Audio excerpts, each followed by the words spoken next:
Hey there, folks, and welcome to a quick OUinsider.com portal blitz.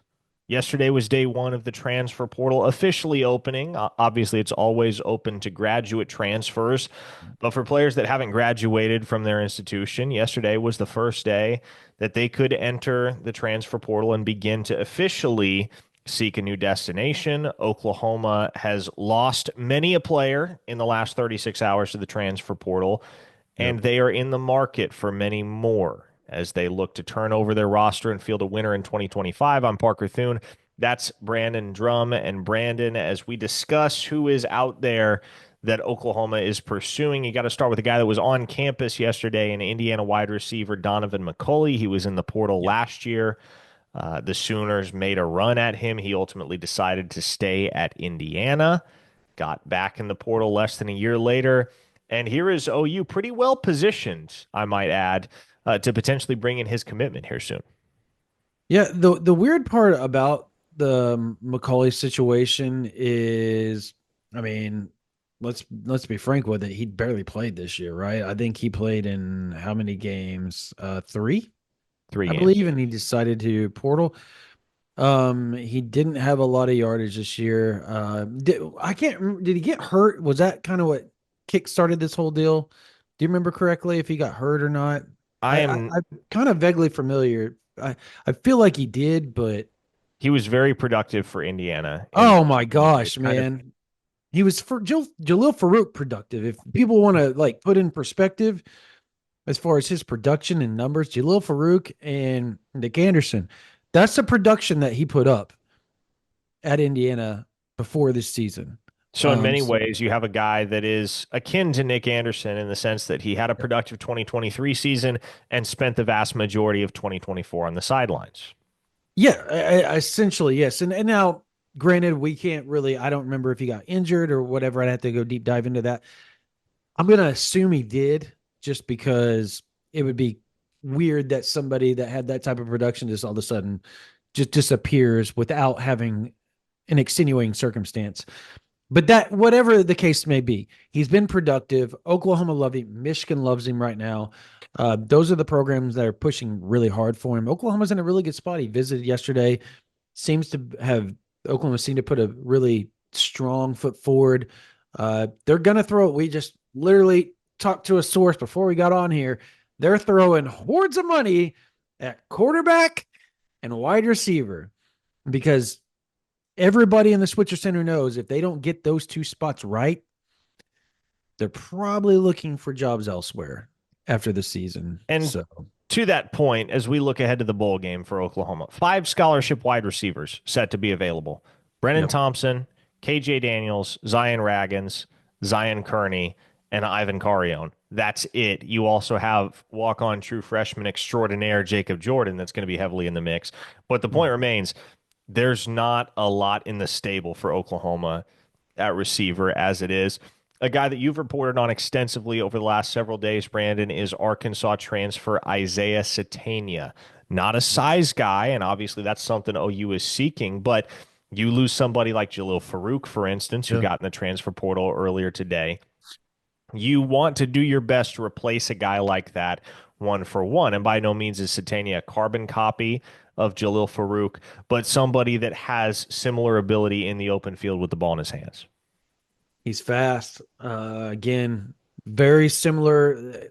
We're bringing up Jalil Farouk, but he's very similar structurally, frame wise, uh, fast like Jalil Farouk. He's a little bit more side to side agility than Jalil Farouk. He's also a really good returner, much like Jalil Farouk.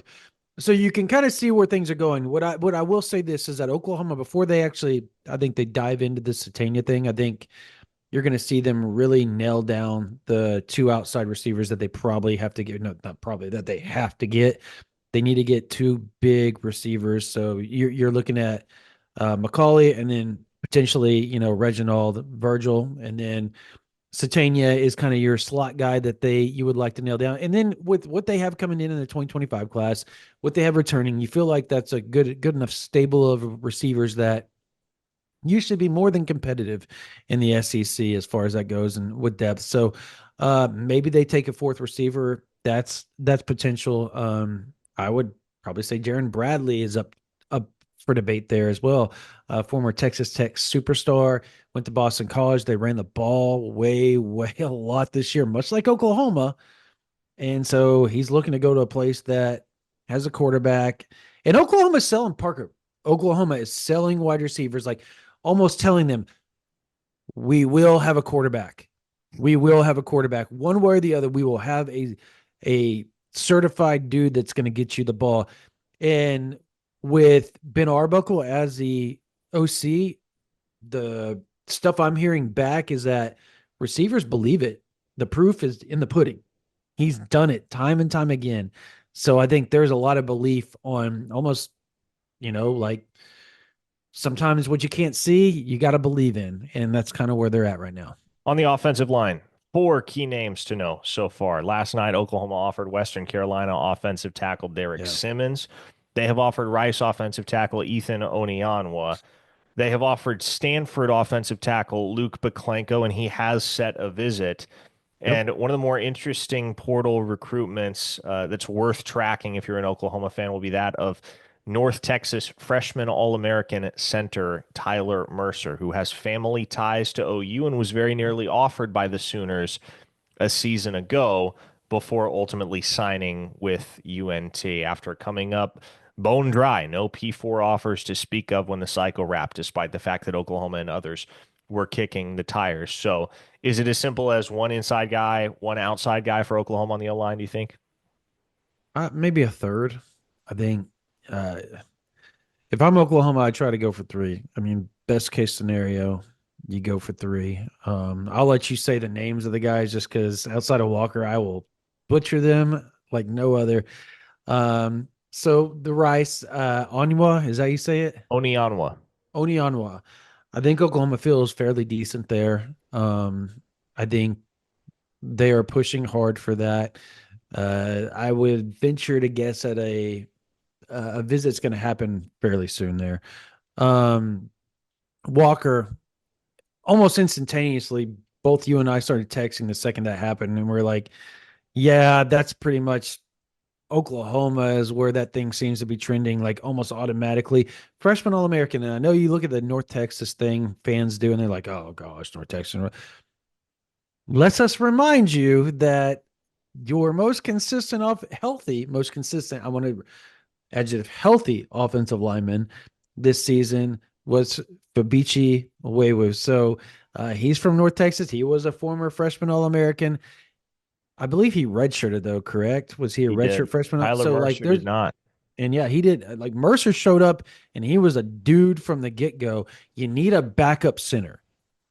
That is, if you're looking for the best case scenario for backup center for Oklahoma behind Troy Everett, that's your dude. And then I'll let you pronounce Stanford's name. So for everybody, Baklenko. Plenko. Okay, Peklenko. Yeah, set up a visit already. Oklahoma feels fairly good there, but they're going to be battling a lot of really big name programs for him. So that's one of those.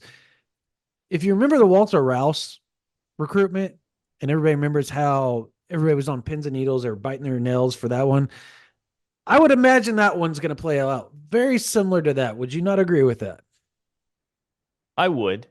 And certainly a guy like Baklenko Yeah. is and will be coveted nationally. He's got other visits set. He's got other Yep. interested parties. So it's not a slam dunk for the Sooners by any means.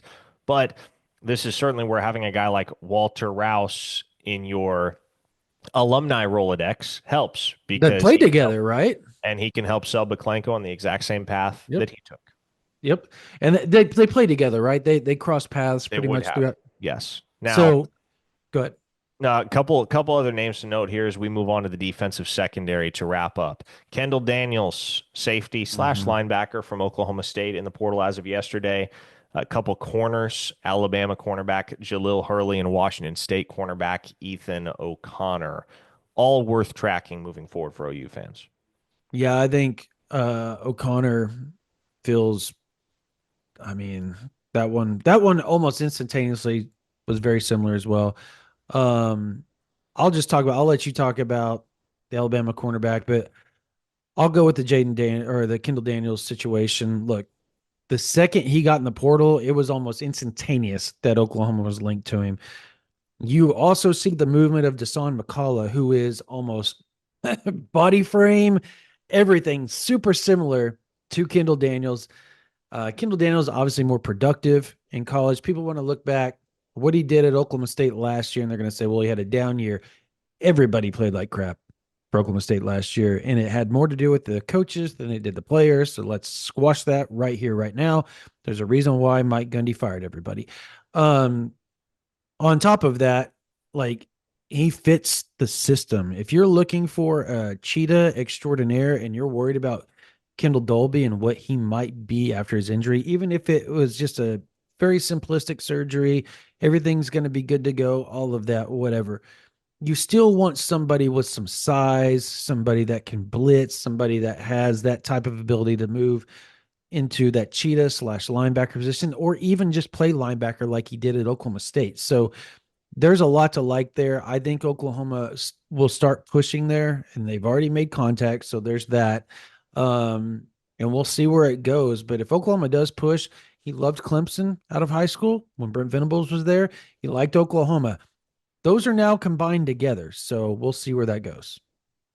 And Jalil Hurley, as I Yep. mentioned, a Yep. transfer cornerback from Alabama. This is a guy, you look at Ethan O'Connor, Washington State, there's a resume there. He's a guy that's Mm-hmm. plug and play when he shows up. Jalil Hurley is a little bit more of a speculative take, if you will.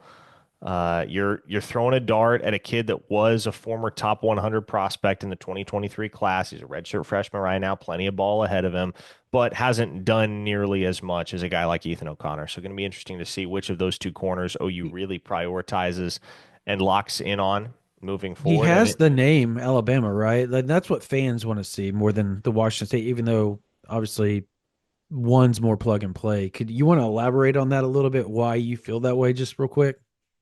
why I feel what way? That you feel one's more plug and play than the other, as far Well, as because Ethan O'Connor has done it. right, right. But people see Alabama, they see Washington State, they always want to take the Alabama over the Washington State. So I guess I want you to explain to them the difference between the two, just outside of one not having a whole lot of production, and the other one has it. They see Alabama, they see Washington State, and Yeah, most well, I people want mean, to the take. difference is Ethan O'Connor has been a starter and a Yep. good one at that for Washington State. Jalil Hurley has seen very sporadic action at Yep. Alabama. So, yeah, he's at Alabama, but you haven't seen what he's capable of yet at the collegiate level. You have seen it with Ethan O'Connor. And as we're sitting here, a bit of breaking news, maybe just Oh maybe, wow. uh, maybe just maybe Oklahoma has a possible insurance policy should John Mateer not wind up in Norman. And obviously that's what Oklahoma fans are all waiting on. The announcement from Mateer that he's going to be transferring. If for whatever reason that doesn't happen, or for whatever reason he winds up somewhere else, maybe Oklahoma checks in with SMU's Preston Stone, who just hit the portal. So how Oklahoma Oh how wow. Oklahoma plays their hand in a world where John Mateer is not a Sooner next year is very, very interesting. And I'm not sure that there's anybody on the Oklahoma side that is fully cognizant of what that's going to look like, because there has been the expectation for some time that Mateer's getting in the portal, he's coming to Oklahoma. Now, that's not a foregone conclusion. And we've discussed this previously, Brandon. Not a foregone conclusion by any means, but it's a healthy expectation he's going to reunite with Ben Arbuckle. Excuse me. Yep. That doesn't happen, man. Where does Oklahoma go at quarterback? Because you need another one. Could be a guy like Preston Stone, so that's worth watching. Yep. That's it for this installment of the Portal Blitz here on OUinsider.com. We'll be doing these on a pretty consistent basis, maybe daily. Who knows? Figuring that there will be a lot of portal news dropping here in the next several days, and it'll be something that we have to continually track throughout the course of the month of December as Oklahoma looks to reshape their roster for the 2025 season, and a very pivotal one for Brent Venables and his staff. For Brandon Drum, I'm Parker Thune. We'll see you soon. Hit that subscribe button. We'll talk to you later.